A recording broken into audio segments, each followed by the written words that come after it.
So I don't know when I first heard about this. I don't like know the first time. So I wish I could credit someone with introducing me to this concept. But there's this thing about the seven types of rest.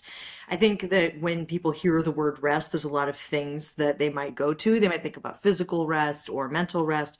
But there's actually these seven types, and I think thinking about this has always been really good for my brain. Obviously, we have physical rest where we're like resting the body, something like sleep or naps, or doing like yoga and stretching or meditation or sitting in stillness. But there's also mental rest, right? Like taking a brain break, giving yourself the gift of just listening to music or sitting in silence or journaling, like letting your brain kind of dump out onto the page. There's like emotional rest, which is like allowing yourself to be witnessed, participating in therapy, like talk therapy specifically. Journaling can also kind of be emotional rest, but other ways of self-care. This thing that I'm looking at also says stopping people pleasing, which seems like an aggressive thing to throw into a rest graphic, but also like kind of, you know. And then this also lists sensory rest, which is like lying down or napping, you know, like turning off the lights, turning off all of your sound devices, like hacking your own kind of sensory deprivation chamber, or if you're me, showering in the dark with no music on.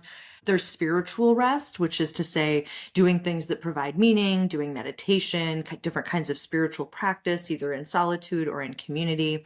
There's social rest, you know, spending time with supportive people, filling your social batteries, but also allowing yourself to step out of social engagements and give yourself time for solitude. And then there's creative rest, like forming creative spaces, having fun with creative practices, you know, what Gina talks about with input a lot, like being in nature, resting your brain, being childlike, and doing things that are going to activate types of wonder or awe, like looking at the stars or looking at the trees or whatever things feel good.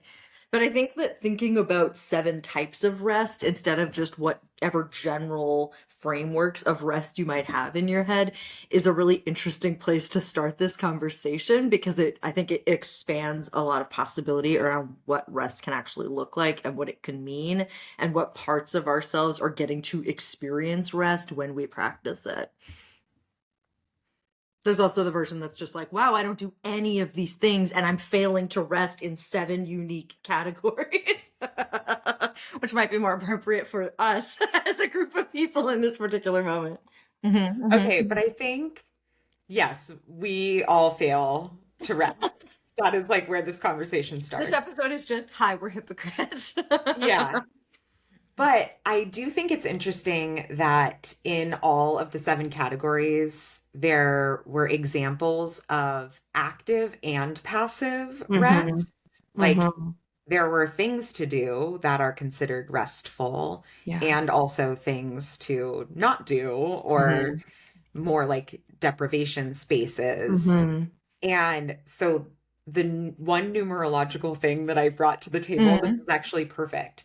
I did the numerology for the word rest, Hmm. and it's a 17-8 number. So it's an eight core word, but 17 always reminds me of the star, and I think that's Hmm. is a card, can be a card of rest. So that made Yeah. sense to me.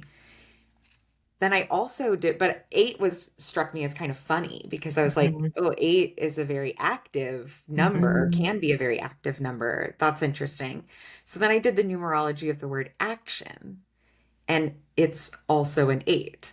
So the word action and the word rest both have the same core number of eight, Interesting. kind of infinity Interesting. always.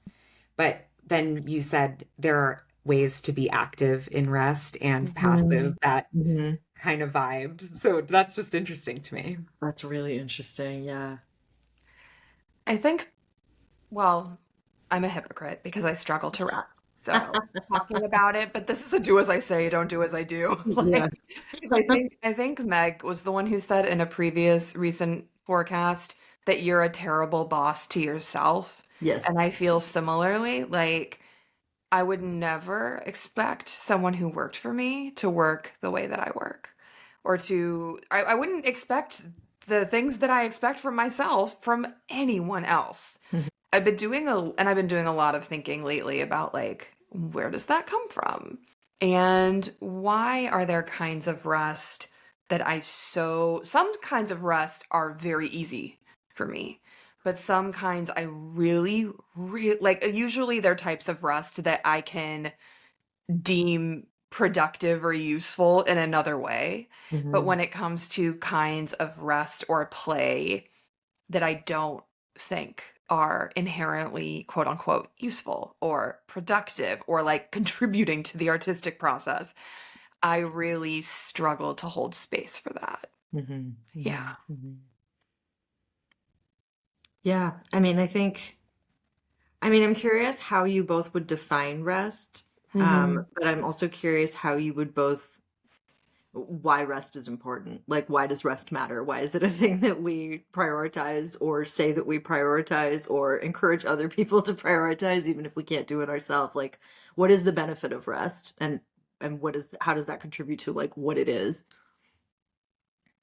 I think rest is a lack of striving. And I think it's very notable that my own personal definition means a lack of work. Well, no wonder you don't like it. Because striving is one of my favorite things to do. So what do you mean doing it all the time will wear and burn me out? What do you mean? That's silly. I love it. That actually is unironically true. I really do find joy in the work and the production. But uh, my body continues to age and my chronic illnesses continue to chronic illness. And I need more rest. And I need more off switch and more just life for the sake of life. Life is worth living. You don't have to earn rest. You don't have to earn play.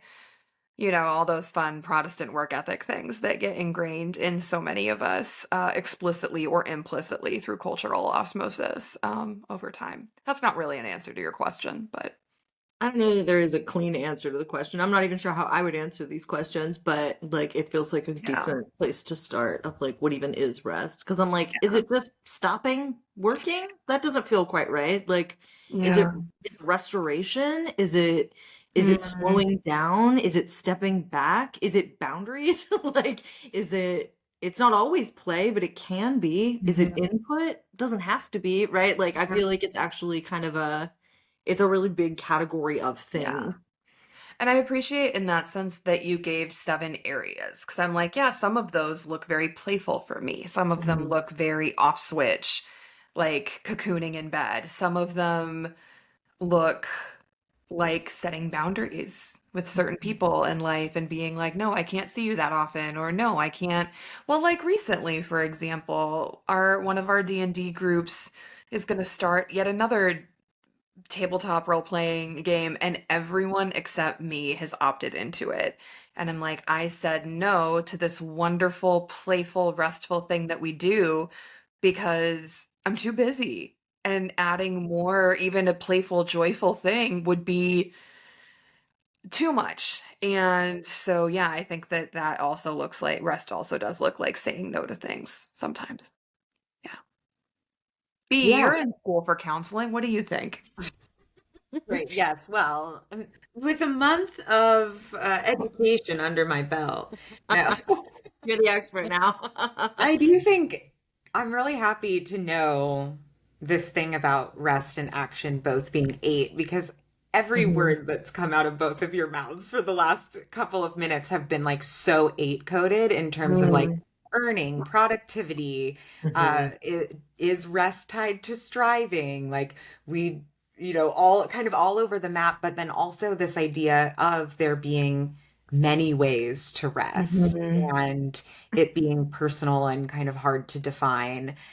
But when you first asked, like, what is rest and like, what is the benefit of it?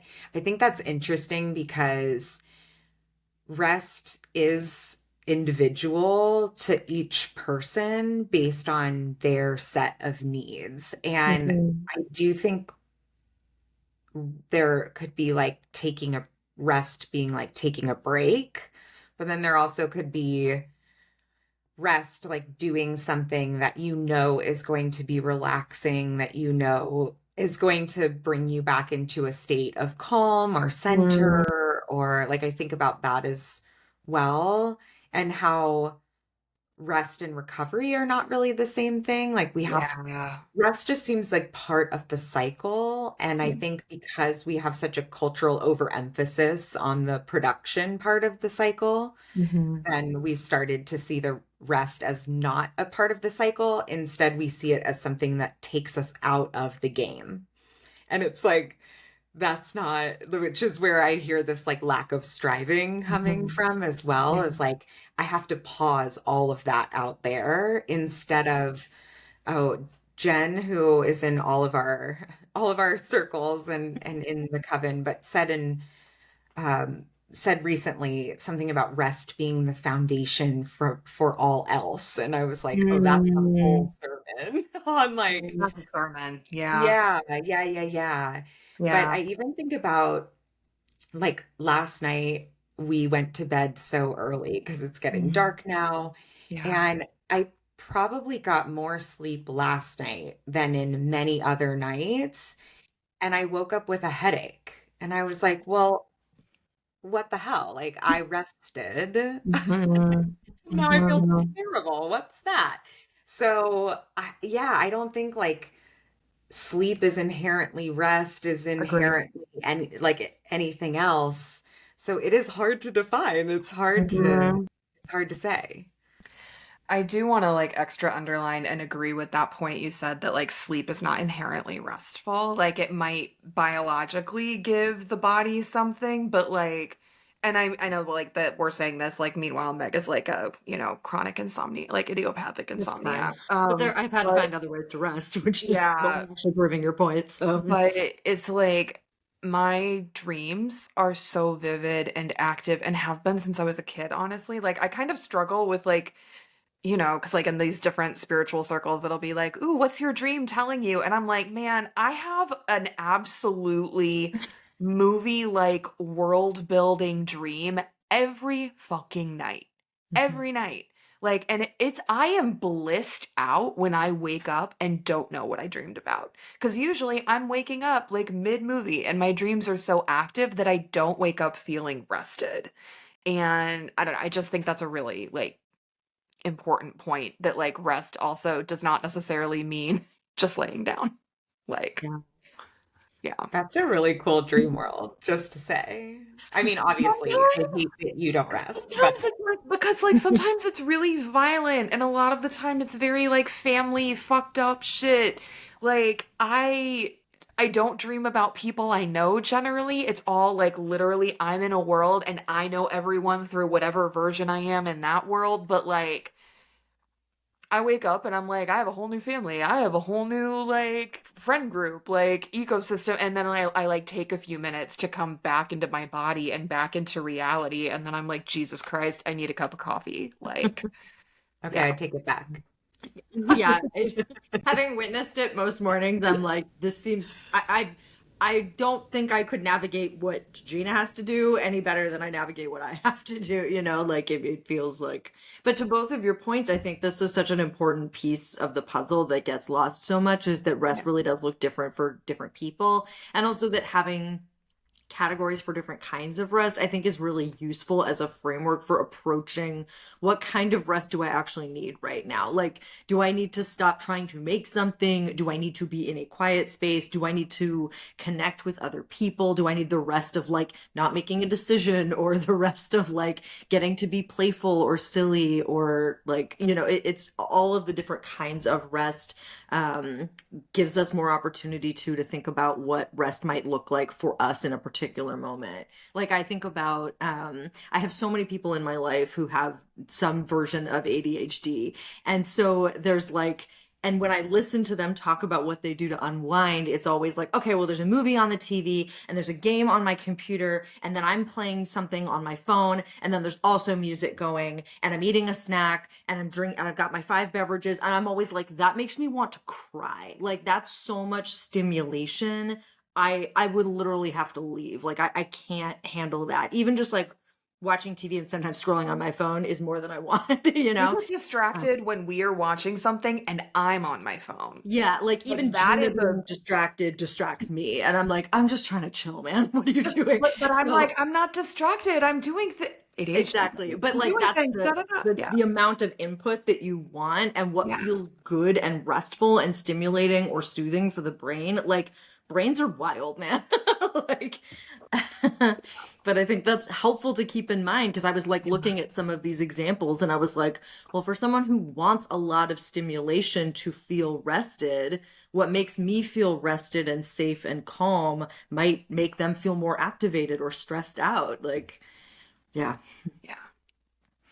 Yeah, and even the activity itself can be Mhm. restful in one moment and not restful in another. Like, Mhm. I'm thinking about doing crosswords. Like, Yeah. sometimes Mm, that's so good to be like Mhm. yeah. using my brain in a way that is gamified and like it's just me and me, me and the crossword.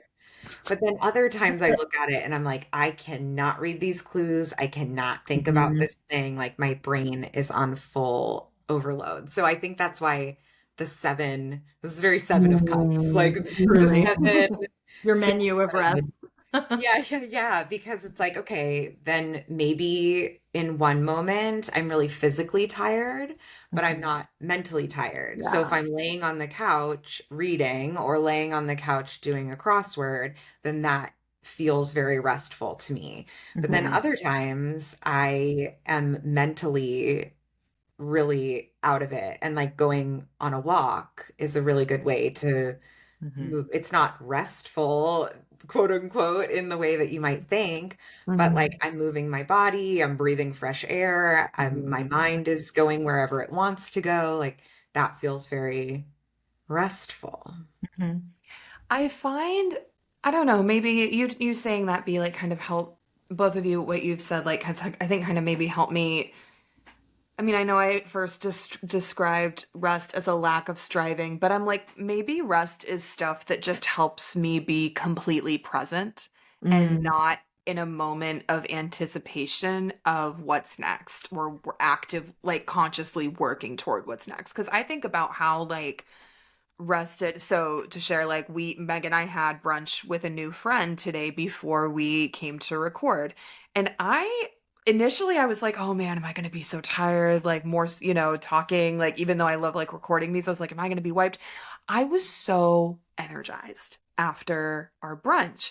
And it's like, yeah, the conversation was good and lively, but it was chill and at a restaurant that we love. But like, I'm like, no, I was just very present. I wasn't trying to make plans. I wasn't trying to like do anything aside from just be in a moment with people I enjoy. Again, but I know like socializing can feel very active and very draining to a lot of people, but I am an extrovert at heart. Even with my 12th house sun and moon, I am a fucking extrovert. And I am so energized by that kind of like comfort and ease with other people. Like I felt more energy on the other side, even after one mimosa. But, you know, One mimosa. because I'm old now and mimosas make me tired. But I wasn't tired. It was Yeah. such a responsible mimosa. It Thank was a very you. deeply responsible It adult was mimosa. it was a dessert mimosa, It was like we ate and then we had a round of drinks and that was like dessert and that was cute. That hits different. Yeah, yeah, Yeah. yeah. Yeah. Yeah, yeah. But in the list of rest, yeah, like social rest was Mhm. both being with people Yeah. and not being with people. Mhm. So, yeah, I think this idea of I love the idea of presence and Mhm. then what also fills up your cup. But now I'm wondering if that idea has anything to do with presence. Like, Mm. Mhm. Can you say more about what you're thinking about that connection there? yeah, well, I think the idea of filling up one's cup is interesting Mhm. because sometimes it sticks and sometimes it doesn't, at least in my experience. Like I will do something and I'll be like, wow, that really filled up my cup, but only for a moment and then it's over. Mm. And I'm wondering if like being present or experiencing whatever it is, whether it's action or true lack of action rest, Mhm. like the more we can fully embody that experience and have that experience, I'm just wondering if that correlates to like the cup being filled for longer. And maybe Mhm. not striving for something in and of No, itself. I think that's interesting. Meg, I you were think it's gonna say. interesting too, because I'm thinking about how so often like rest is framed again in our deeply capitalist society of like, well, you rest so that you can go back to work, or like you Yes. rest so that you're better at doing the thing that you're actually trying to accomplish, right? Yeah. And I think that's then feeds back into that we have to earn rest. It's like, well, I have to do enough work to justify the rest, and then I rest for as long as I need so that then I can come back to work and be as productive as I know I can be again, you know? And I think that gets that kind of cyclical thinking of, well, yes, I work until I can't work anymore, but that's how we end up with burnout and fascism. Everything's fine. We're fine. I'm doing great. but I do think it's really interesting because it's like there is the need to fill our own cup. There is that Mhm. I think about the metaphor that so many people use around like, well, you have to put on your own oxygen mask before you put on, which sometimes I think is nice and sometimes makes me want to scream. I don't know. Like it really, that metaphor really hits me different at different moments. But I do think there is something about the filling of the cup, and like when our cup is full to a certain amount, we are then able to be really present. I don't know. Something about Yeah. like, well, if you're rested, then I guess it is easier to rest. But isn't that hard? This is also kind of this idea of presence too is bringing up for me. It's like the question of, well, why do we need rest? Like outside of the biological, like, Mhm. you can't live unless you sleep, which I think Meg puts that to the test every week. Doing great. With I that. don't lie awake thinking about fascism every night. It's fine. Again, I am fine. It's really fun to wake up at 9 or 10 p.m. as a like late AM. riser, and my wife has AM. been up for 6 hours and is like ready to download me on everything that's happened in the new regime. And I'm like, I just opened my eyes. I just Yeah. left this dream world. You gotta let me adjust before Yeah. like Yeah, where she had a whole new family I that had a she Yeah. had whole new to. family. But yeah, I've been thinking about like this throughout talking about like presence and stuff, like what rest is for. And like what not in this but like outside of the sense that Meg was just saying that like in capitalism, like Protestant work ethic, you work hard because you're a good Christian and your work ethic is evidence of the fruits of your labor. And like how in the US being a good Christian, quote unquote, in that puritanical society got translated into being a good citizen. And so a lot of like this American citizenship like values that have hagiography are like basically all puritanical virtues. But the principle of which is that you work hard because, to work hard is to earn the favor of God for your community and blah blah blah blah blah. So I'm like, okay, cool. What is rest for outside of allowing us to keep working? Like, and I think, but I'm thinking about it like specifically, like spiritually and also creatively. And I'm like, because spiritually, I feel like something I hear so often from other practitioners, my clients, my students, like just friends who we have these conversations. There's so much like guilt or shame around quote unquote like not doing enough, like for those spiritual relationships and what have you.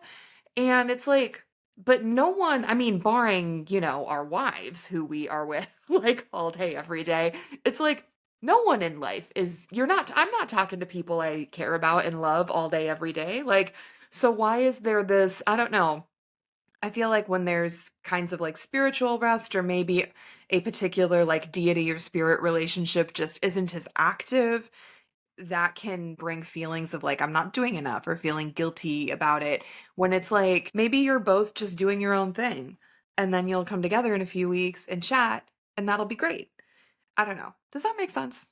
Of course. Yeah, I mean, I think there's so many ways that people engage with deities and like Yeah. spirit and all of these and I'm just using planets that and as an stars. example, No, but but I like, think it's a yeah. good one because like I think, and I don't want to get too off topic here, but I think we've talked about this before, but like, when you grow up in the evangelical church, it's like, well, you should pray every day and you should read your Bible every day and you should be Yeah. engaging in spiritual work every day. You should be proselytizing every day. You should be like you know, asking for forgiveness for your sins every day. You should think about the gospel every day. Like it's kind of a list of like, this is what you do as a good little Christian soldier. This is what it looks like to be a faithful servant of God.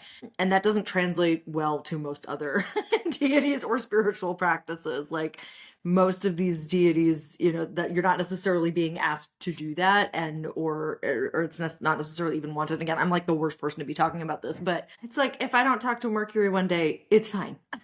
We're all gonna make it. Like or whatever, or for a week or even for a month. It's like, it's probably fine actually. And there's not an or else for it. It's just, you can just come back to it when you want. And even if it's unplanned or unexpected, it's like, it's actually kind of fine. So where's the guilt coming from? Like, is it just from the evangelical expectation and understanding of, I must complete this set of tasks each day or else, or is it something else? Okay, so thinking of rest as an 8 and like the infinity symbol. Mm-hmm. Now listening to the two of you talk, I'm thinking a lot about trust and how that's like inherently part of the rest, or could be inherently part. Could be inherently is not correct. Okay. It's fine, actually. Could be part of the rest cycle, or like a relationship with rest, because you have to trust that the quote unquote not doing is as okay for the whole as the Yes. doing. Yes. And so that's where what I'm hearing, like the guilt and the shame is like, it's not okay for me to be not doing. It's only okay for me to be doing. And I wonder, I'm personally playing around. The not good enough is like a strong streak within me. And I am sure that it's cultural, and I'm sure that it is exploited by systems and structures. But I kind of think it's feral. It's kind of like survival instinct of like, I have to be going.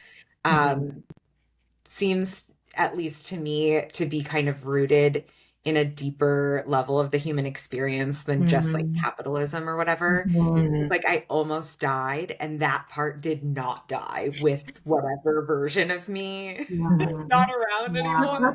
Yeah. And so I'm playing with good enough as a mantra. Mm. And I'm thinking about like, we're never going to get everything done in a day. And even this idea of, should we be doing everything every day? I don't know. I don't know. That also seems like a high I kind of don't think so. expectation.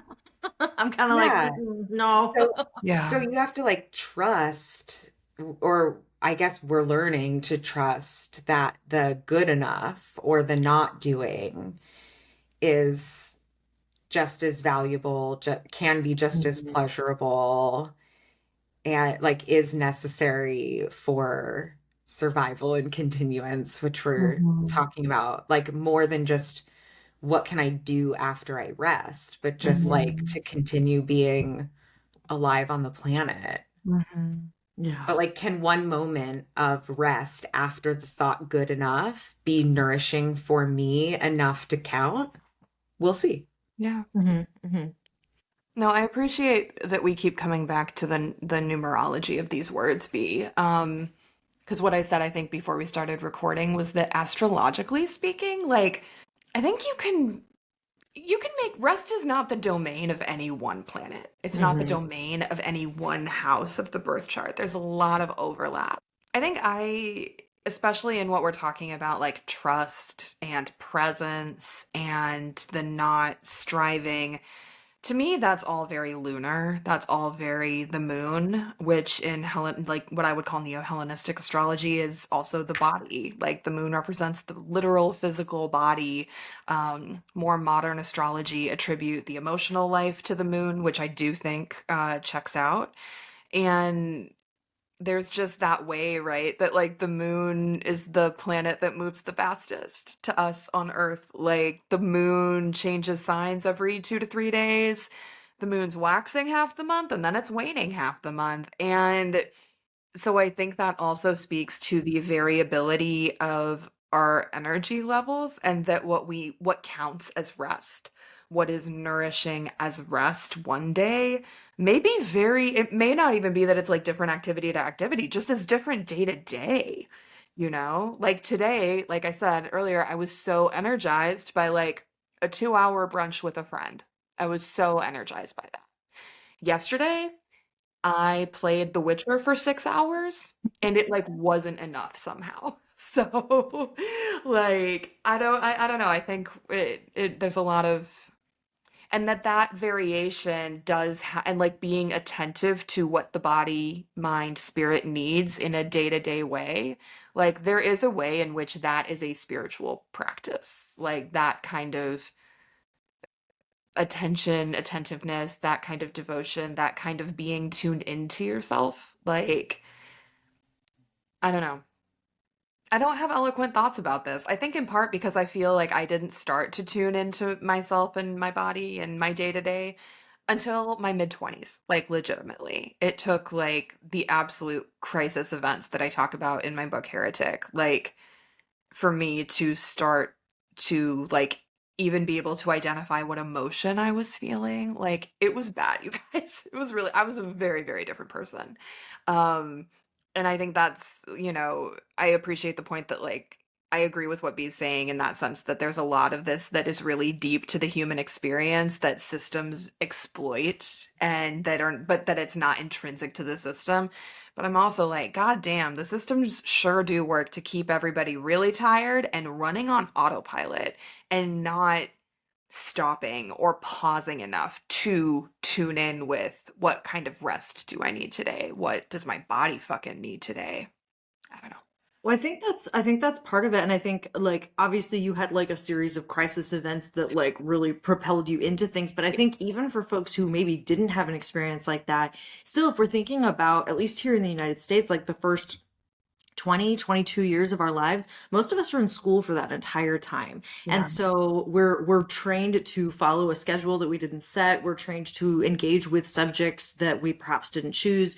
We are conditioned to eat at a time that is like given to us and mandated to us. You know, it's like everything about our lives is structured in ways that are about like obedience and also just being like, okay, yes, this is what I have to do next. So you might be eating lunch at a time when you're not even hungry. I remember having early Mm, lunch in high school and being yeah. like, I'm not hungry yet, but I have no choice but to eat because I have gym after this. And if I don't eat now, then I can't do, you know? And so you just have to kind of ignore your instincts and just try to figure out how to conform and do the thing that you have to do so that you can keep surviving. And so for a lot of us, by the time you get to your mid 20s, you finally are starting to maybe have actual power and agency to make your own choices and be Yeah. like, when am I hungry versus when am I allowed to eat? And I think that that's such a weird thing that we do, but it means that for a lot of people in their early to mid 20s, they're just starting to figure out what do I actually want to structure my life like? And you might not even have the power to be able to do that. You know, I was working 3 different jobs when I got out of college that were like retail and food service. I ate when I could, right? Like I wasn't getting breaks or healthcare. I was running around like a chicken with my head cut off trying to make rent. And so it's like, I don't know, just thinking about the chaos of those kinds of systems and schedules and how it takes a lot of us a long time to figure out what does rest look like? How do I work it into my life? What do I actually need? What actually feels good? I don't Mhm. have any way to clean this up here, but like it's just making me think about how the systems really do contribute to how long it might take us to figure out what our body is telling us or what our mind is telling us or our heart is telling us. Well, that connects to what B said about like when you're in survival mode. Like Mhm. when you're in survival mode, rest is not the default. Yeah. Because you can't. If you stop, you die. It's like what it feels like, you Yeah. know? Yeah, and also just the price of rest too is Mhm. such a real part of life where like money is worshipped. I mean, Mhm. I just sorry, not sorry, like eight is money in abundance Yeah. and also the lack thereof or the This is feel the 8 episode. Yeah. Yeah, And I rest. have more things to say about 8, so Oh, and we're we're back to 8. recording this on November 8th. We We sure are are. on the 8th. And this is the day that Jen, who I already shouted out, is like doing a whole deep dive on the number 8 Oh my today and God. shared that too. So So this is cool. like such an 8 day. Mhm. But I think like it has become in a capitalist society like a privilege to rest, or Mhm. like you have to Mhm. have the time off, or you have to have a certain amount of money to feel safe to rest. And Mhm. Yeah. what does that look like? Also, it's wild to me that we're having this conversation where we're like, we're really struggling to rest, and my dog is full on Snoring passed so out, loudly. snoring in the background, like could never. Mhm. Oh, to be a dog, Jess is to living be the a dream right cat, now. to get to just Oh, lie in a sweet. sunbeam. Truly. Yeah. Not a But care in the yeah, world. I hate that those feel connected, that like Mm, rest and I do. money yeah. feel connected. No, I love that you bring, I mean, I don't love it, but I do love that you bring that up because, like, that is what I call it, buying myself time off. You do. When you're self-employed, the list is like the task list is never ending. Mhm. And we do have to buy time off. And that is like, even in as much as, like I said, yeah, I could play The Witcher for 6 hours yesterday because I did everything I needed to do to make money this week, and I didn't let myself do it until I knew that my rent was paid for the month. So, yeah. Yeah. Doing great. Mhm. Mhm. Okay, Meg, you said you have something about 8. Yeah, it doesn't have a very neat segue, but I think when you were talking about 8 as like, power and movement, and I think I was thinking about the 8 cards in the tarot. Mhm. I read strength as an 8 card. So when I think about the 8 cards of the major arcana, I think about strength and I think about the star. And there are a lot of ways to interpret those cards, but the words that are coming to mind right now are patience and faith. And I feel like those are both words that are relevant to this conversation. Like the Mm. patience to figure out what you actually need, the patience to wait for the right timing, the patience to gather the resources that will allow you to get what you're looking for. But also the faith that if you have to step away from something, it will be there when you get back, or it will change on its own in a way that allows you to still pick it up where you left off. I'm thinking about the Hanged One too, and like Mhm. how that card can be positioned in so many ways, right? It can be a choice to step back and let the world keep turning and the work keep going, or whatever's happening to keep moving past us, or in spite of us, we're kind of intentionally pulling ourselves back. But sometimes I think of it also as like forced rest, like when you get an injury and you have to stop training for something, or like whatever happens that pulls you out of a cycle for a while, and the pain, but also the curiosity about, okay, what happens if I don't touch this for a while? What will it grow into, or how might it stagnate if I'm not active in the process of making this thing whatever I think it needs to be? How does it get to change and grow and become wild or make its own choices if I'm not in there fiddling with it? I don't know.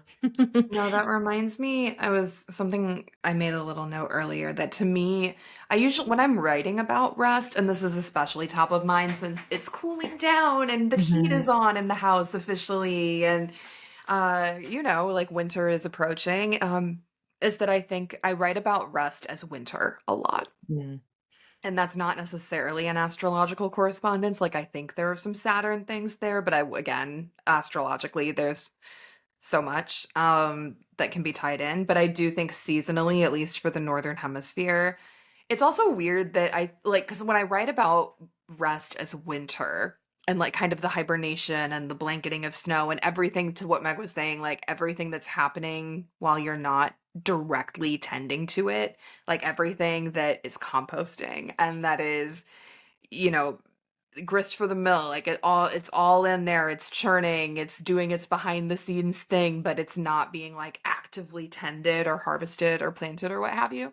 I don't know. It's weird that I think about it that way because I also find winter to be such an energizing time for me personally. Like I'm so tired in the summer and I just want to sleep but in winter I love. That's neither here nor there. Yeah, I don't know. I think that like again, in that way of like looking to nature, like what does rest look like in nature? Like, I don't know. I grew up in the upper Midwest, like so much like we had snow on Halloween. I think about rest as winter and everything kind of shuts down and your schedule clears up a lot and no one's really going outside doing stuff and it's like very hunkered down and a lot of solo time and a lot of quiet time. B, what are you thinking? Well, I was thinking about 8. Meg brought up strength, and I feel like Mm-hmm. courage is a part of rest too. And just to add the word to the faith soup, it's like Mm-hmm. it is also courageous to take a step back and Mm-hmm. to be soft in the face of structures that would want you to keep going and to say, actually, I'm going to do this or not do this.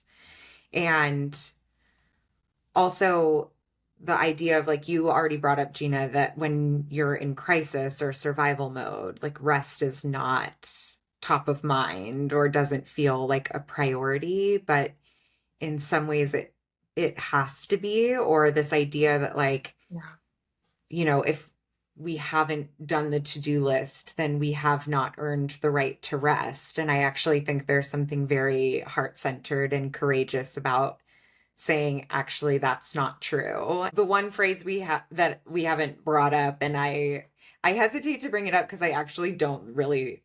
I think it's a phrase for everyone, but I also, in the way that it is used, do not feel like it is a phrase for white presenting people. Is rest is resistance. Just Googled Trisha Hersey like 2 seconds. I was Yeah. like, we have to talk about this. Yeah. Yeah, like it gets a Yeah, lot of traction, and I it think does. like it's one of those things where it is for everyone, and Mhm. also it's not. So I just feel Yeah. topically funny, like textually funny about it. Mhm. Yeah. Yeah. Yeah, because like on the one hand, I really do fundamentally believe that rest is a human right, and rest is a thing Mhm. that everybody should have access to. Rest is a thing that we don't have to earn. Rest is a thing that you deserve because you're a person. Like that's it. That's the end of the sentence. And I do think that rest for certain people can be resistance. I think that's tricky as a white person, but then I'm also kind of like, but we do all deserve rest, and I the know. systems are incredibly like Yeah. opportunistic and violent, and I don't know. It's very messy, and it's a soup I don't usually wade into because I have such complicated feelings about it. But I do think it's worth at least considering what it means to us. Yeah, I don't know. I don't even know what to say about it other than that it exists. Yeah, I don't have anything. I think it's really funny, actually, just as a whole. We knew this was going to be a hard one, but as a Mhm. whole, this is like definitely the hardest time I Yes. think we've had conversing around a topic Yes. Yes. because it does just feel so uncomfortable. Mhm. And I think therein lies like a really interesting rub. Yeah. Yeah. It's Yeah. uncomfortable. It's something I have a lot of guilt and shame around, and I wish I Mhm. didn't. And in some ways I feel that rest is something I've been working on it for a really long time. It's like the work of a lifetime. But in some ways I've been able to incorporate more rest into my life in a very forgiving way. Having a traumatic medical experience a few years ago forced the issue Mhm. in a very uncomfortable way. Um, but like Meg and I were literally talking last night because Meg got home from the bookshop and Meg was like, "Did you rest? Did you have a good time playing?" And I'm like, Yeah, but I felt guilty like half the time because I feel like and I come from like a farm family with all of those good old like I remember living in fear of my dad walking in on me reading or playing because I wasn't doing something that contributed to the household. And my parents had and this is so common and so common, like cross culturally, having parents who are like, why are you not contributing to the household? Whether that's doing chores or just like helping them, like after you're done doing your chores, I need to help mom and dad, like do something in the garage or outside like the idea that a kid would just get to play was foreign to my parents. Like that was not real. And so I feel like this is also a perverse kind of reparenting work. Like as much as I think rest is what you're saying, B, I so agree. I think it's very uncomfortable for so many people under capitalism and varying other exploitative structures. But I'm like, for a lot of us, this is also like reparenting work, which is lunar work. And that is tender. That is the underbelly. Yeah. Yeah. And I have, I think, kind of the opposite childhood in Mhm. which I feel like I, well, I'll just say the phrase I was going to say. I wasted so much time as a child. But then I'm like, Oh what? no. What? What is What? No. But I feel I, like Bee's facial expression is very important for people to see. So you should be watching the YouTube channel because that face was amazing. Oh my God. because that's such an absurd statement. But like, Mhm. I feel like I had no guilt, no shame about squirreling Mm. away and doing whatever I That's really wanted. nice. And that's so nice. And I would love to be able to get back to that place. And I think again that comes back to safety, security, which is Mm. kind of what you're talking about as well. Like I didn't With feel our safe to lunar do that. things. Yeah. Yeah, Very, I didn't feel very safe to do moon. that then. Yeah. How could I feel safe to do that now? And I'm like, Yeah. oh, I used to feel really safe doing that, but I don't anymore. How do I get back to Mm. that place of safety? Yeah. I question mark. Yeah. Yeah. No, being safe to like unclench, like even this idea that like the moon rules Cancer and Cancer's like the crab with the tender underbelly and all of that good stuff. It's like, well, we don't, the like phrase like showing your belly is a thing for a reason because like you don't do that if you're in survival mode. You don't do that if you're trying to impress someone. You don't like that is a state of relaxation and safety, as you're saying, and comfort and like not having to prove or defend in any way. Yeah, which brings me back to presence, your idea of Mm, presence. I think that's so juicy. It's like, mhm, is there a connection between like a truly restful mm, experience and a truly present experience? mhm.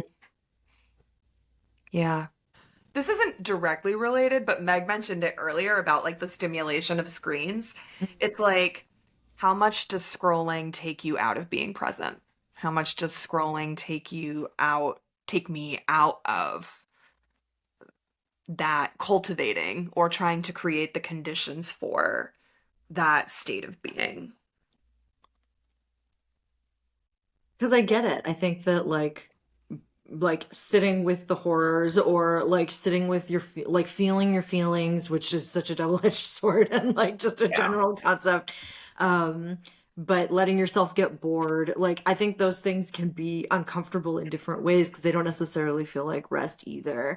And I think sometimes doom scrolling does feel like rest because it's like, well, I don't have to think if I'm doing this. Like Mental if rest. I'm, yeah, if Mental. I'm Yeah. allowing myself to just take in information at such a rapid clip that I can barely think about what I'm seeing before I see the next thing. Like, there's a world in which that could be considered mental rest. I don't usually feel rested after I do it, but like, there's an argument for that being, I don't know. And I don't want to sound like I'm advocating for spending hours doom scrolling a day, but I do think that it's Don't interesting to worry, think you don't about. sound that way. Yeah.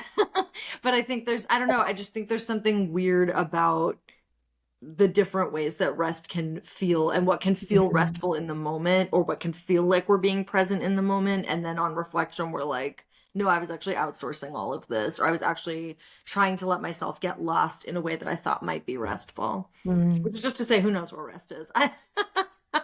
Yeah, well, no, I just had a new, like another new thought about, I was like, oh, maybe presence isn't it. Maybe it's like pleasure, or maybe it's like Mhm.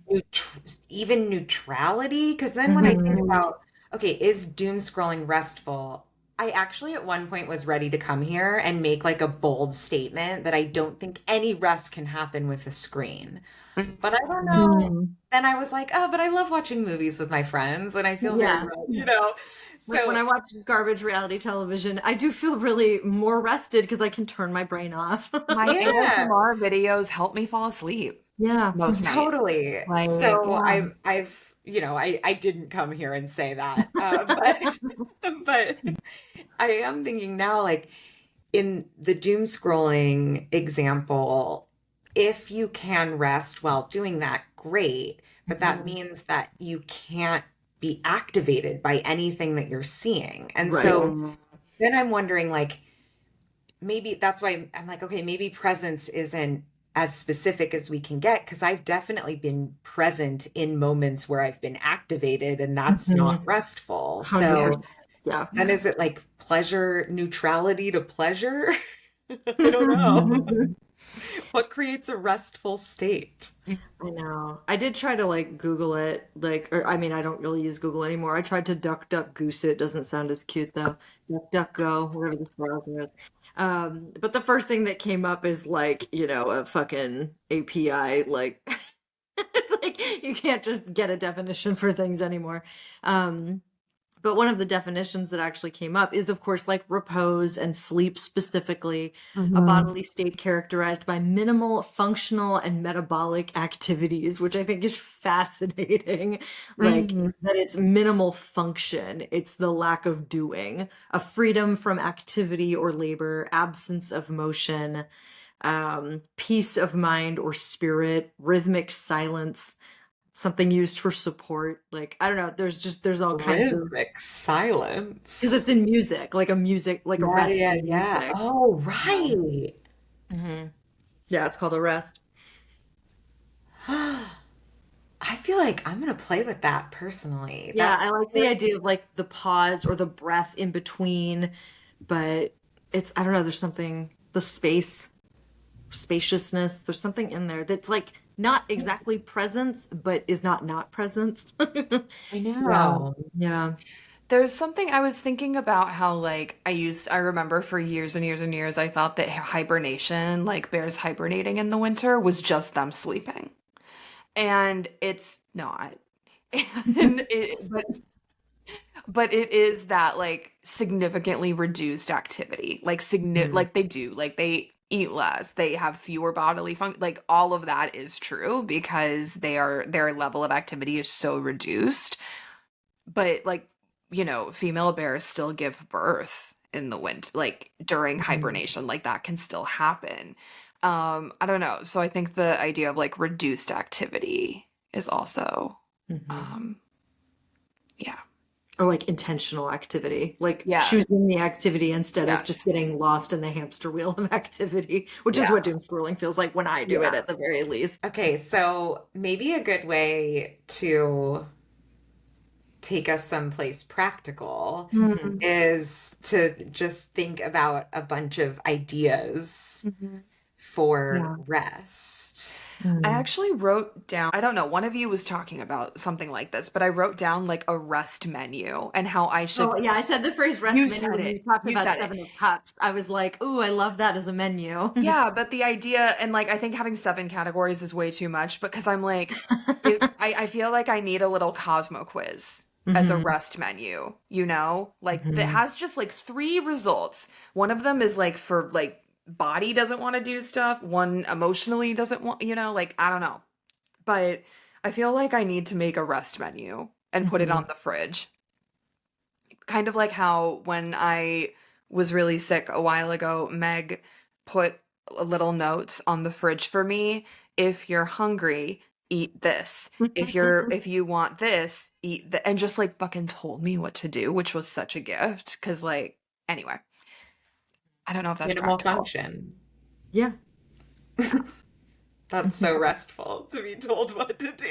No, but truly, like It is. that's why I included decision making when I was talking earlier. Like sometimes you truly are like, I could make a choice, but it's going to cost me a lot. Is there another way to make this decision that costs me less, you know, which sometimes I think is what rest is. It's like, okay, what is the least expensive choice I could make right now, like energetically? Yeah. But I do think that having like a thing for like an activity or a suggestion for each of the types of rest, or for the types of rest that you find yourself craving the most, I do feel Hmm. like that is something kind you can do for your future self of like, Yeah. okay, and it could be a tarot card that represent, you know, whatever, but like you Yeah. could pull a card for each of these kinds of rest and see them as advice. I don't know. I feel like there's lots of ways to approach this. Yeah.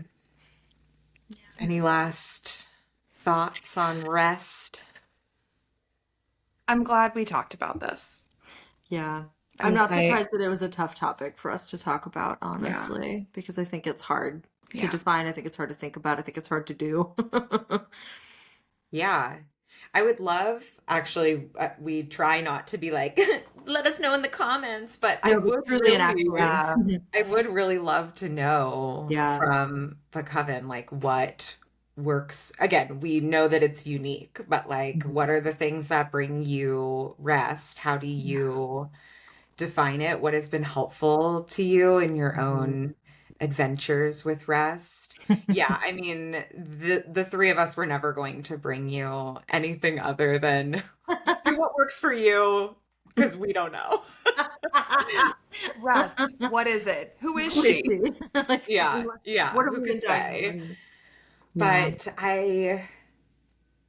I do feel inspired, before and after this conversation, just in Hmm. the planning of it and thinking of it, Yeah. and then now, especially with the idea of a rest menu, I do Yeah. feel really inspired to pull some cards around it or Yeah. think about the activities that do actually feel restful to me, and then think about like the lack of activity. I feel like now I Hmm. have this new way of considering what could be restful, and then Agreed. just allowing the experiences to be restful. I think Yeah. Yeah. that's hard, especially if you have a chatty brain. Mhm. Yeah. Yeah, but no, I really like that framing that came out around like, yes, a rest menu, different types of rest, but also, yeah, is this a rest that's wanting me to say yes to doing something, or is this a rest that's asking me to actually say no to something? And like, how does that create space or create opportunity for rest to take a certain kind of shape that's actually going to be nourishing? But yeah, the actually letting yourself rest when you buy yourself time for rest or set aside time for rest. Whew. If you know how to do that, please email us at callyourcoven@gmail.com. Yes, let us know at Call Your Coven. Anything that either of you want to plug before we hop off? I got nothing personally. Oh, I put my classes on sale for 50% off on my Oh yeah, you website. did. So Mhm. there's one that's for writers, how to write a book proposal, nonfiction writers, specifically memoirists, essayists. And then for the astrology folks, my 2025 historical retrospective on all the times Saturn, all the times that the outer planets that did such big things this year that we've talked about here, have been in those signs before and have brought world-changing events. I did a lecture on that earlier this year, and it is on sale for $22 on my website right now. I think I'll just say subscribe to my newsletter. I am sending out a lot of really juicy essays this time of year. Every year I kind of write through a suit, but in November and December, I just write about topical things that might be extra relevant and supportive for you right now. So I'm going to be probably putting some things on sale. That's what I did last year. I wrote some topical essays for like kind of Black Friday week and marked down things that I think might be extra helpful. So I will be doing that near the end of November. And we'll also be opening up some like additional practices and services and offerings. So if you're on the newsletter, that's the best place to find out what I've got going on and also Yeah. maybe pick up some things at a discount to take care of yourself and figure out what rest is. Oh Who yeah, I knows? love a good discount. Yeah. Mhm. Cool. Yeah. Well, the next time we talk to you, it will be December 2025. No, that's okay. We don't. We don't. We can skip that. All right. Well, then we'll see you December. in January. No. Oh, it's worse. It gets worse. We keep starting these earlier and earlier in the month, and then it just feels insane to say see you in December on November 8th. But, also here we are. Yeah. So I know. Well, we'll be talk ready for soon. December by then. Love y'all. Happy resting. Love you.